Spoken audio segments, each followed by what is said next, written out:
Le livre de Genèse, chapitre 1, le chapitre 2, chapitre 3, le chapitre 4. Et plus la base est dans le chapitre 4. Genèse nous présente quelque chose de très important.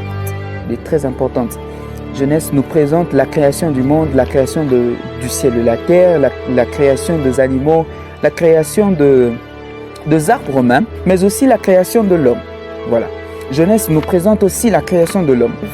Et aussi, par Adam, Genèse nous présente aussi qu'ils ont eu deux fils, Caïn et Abel.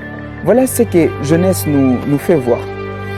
Mais vous êtes aussi d'avis avec moi, une chose est très importante, que rien dans la Bible est hasard, aucune chose. Chaque chose, chaque lettre, chaque point, chaque virgule est très important. Genèse nous a présenté la création de l'homme, il nous a présenté la création des animaux, la création du ciel et de la terre, la création des eaux et autres. Mais il nous présente aussi la création de ces deux hommes, d'Adam et Ève, qui ont mis au monde Caïn et Abel. Caïn et Abel, Caïn prend l'initiation d'offrir à Dieu le sacrifice. Abel aussi de son côté prend ces mêmes initiations de pouvoir offrir à Dieu le sacrifice. Sûrement, c'est un besoin, c'est une chose qui est montée dans leur cœur. Mais une chose qui se suit, c'est de voir que Dieu n'a pas pris en considération, ou Dieu n'a pas agréé l'offrande de Caïn. Mais par contre, Dieu agrée l'offrande d'Abel. Quelque chose encore important dans la Bible nous fait mention. La Bible nous fait voir Caïn tue son frère Abel. Dieu vient, il comprend que Caïn a tué son frère Abel. Dieu maudit Caïn. Mais il dit aussi que personne ne touchera à la vie de Caïn. Personne ne va toucher la vie de Caïn. Et Caïn fuit la face de Dieu. La Bible dit que Caïn fuit la face de Dieu. Caïn met au monde des enfants de fils et de fils après de temps, de fils et de filles. Parmi les descendants de Caïn, la Bible fait mention d'une personne, de Lémec. Lémec vient. Lémec dit une chose très importante. Lémec dit que Caïn sera vengé 7 fois, selon la malédiction de Dieu sur Caïn. Mais cette malédiction n'a pas que touché Caïn, mais il a même touché ses descendants. Il a dit, le mec sera vengé 77 fois. La question que nous nous posons, qu'est-ce qu'il y a à voir dans ces temps? Quel est le message ou qu'est-ce que cela a à voir en ces temps-ci? Nous pourrions nous poser la même question, de se dire pourquoi et comment. Mais notre travail aussi, étant le serviteur de Dieu, c'est aussi de nous faire comprendre quel est le message de Dieu. Et c'est le message que Dieu veut transmettre chacun de nous, ou veut nous transmettre dans ces temps-ci, veut transmettre l'Église de Dieu. Le pourquoi le mec a parlé cela et quel est l'impact dans ces temps de la fin. Écoutez ce que Jude dit. Je suis dans Jude chapitre 1, le verset 11. Jude dit qu'ils ont suivi le chemin de Caïn.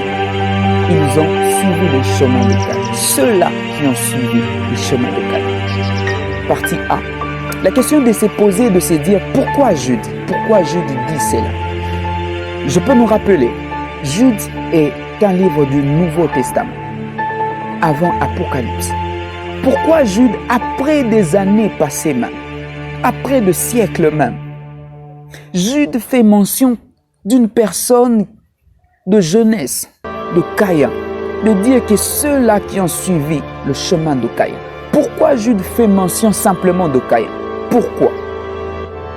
Quel message Jude voulait transmettre à ceux-là qui devaient venir après de temps concernant le chemin de Caïn, concernant ceux-là qui ont suivi? Et la meilleure question de se poser encore, c'est de se dire, ceux-là, Jude parlait de qui véritablement? On peut nous voir encore après de temps. Vous pourriez vous dire, c'est simple coïncidence. Ok, après de temps, donc parmi les 4 signes que Jésus vient parler, pour présenter sa venue, encore, ils doivent revenir. Jésus doit revenir, il doit le faire. Jésus fait mention de quelque chose de très important. si nous pourrions le lire dans Matthieu chapitre 24, commence le verset 1 jusqu'en bas. Écoutez ce que la Bible dit. Le verset 6, on peut voir que le guerre et le bruit de guerre ne sera pas le signe de son retour. Je nous laisse lire ces versets. Le verset 7 à 8 nous fait voir que dans de divers lieux,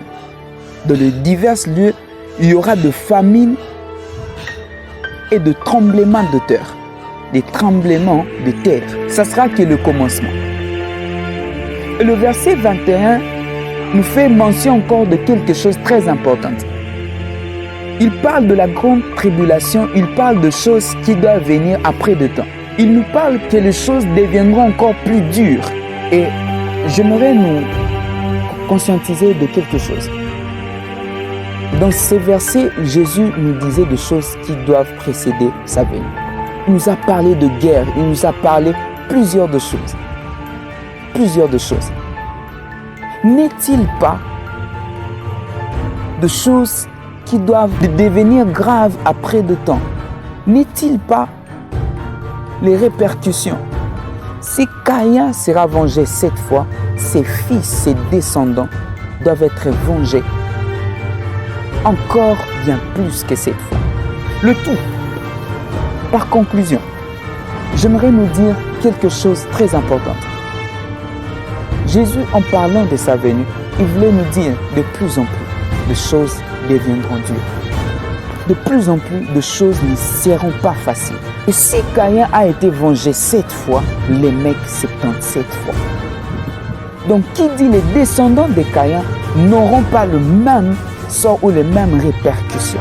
Donc de plus en plus que les années passent, de plus en plus, les choses deviendront plus dures. Je viens parler à l'Église de Dieu. Je viens nous dire une chose très importante. Les temps deviennent encore plus durs. Les temps s'aggravent.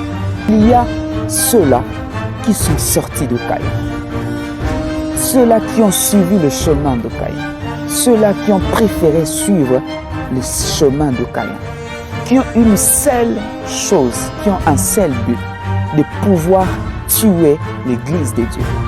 Après de temps, Adam et Ève met encore au monde un fils qu'ils ont donné le nom de Seth. En disant quoi? Que Seth, celui-ci, remplacera Abel, notre fils tué par Caïn. Donc, en d'autres termes, même si Abel était mort, il y aura d'autres personnes qui doivent prolonger le jour d'Abel. Or, pour nous, c'est Jésus. Jésus vient, il nous dit, allez partout dans le monde. Faites de plusieurs les disciples. En le baptisant au nom du Père, du Fils et du Saint-Esprit.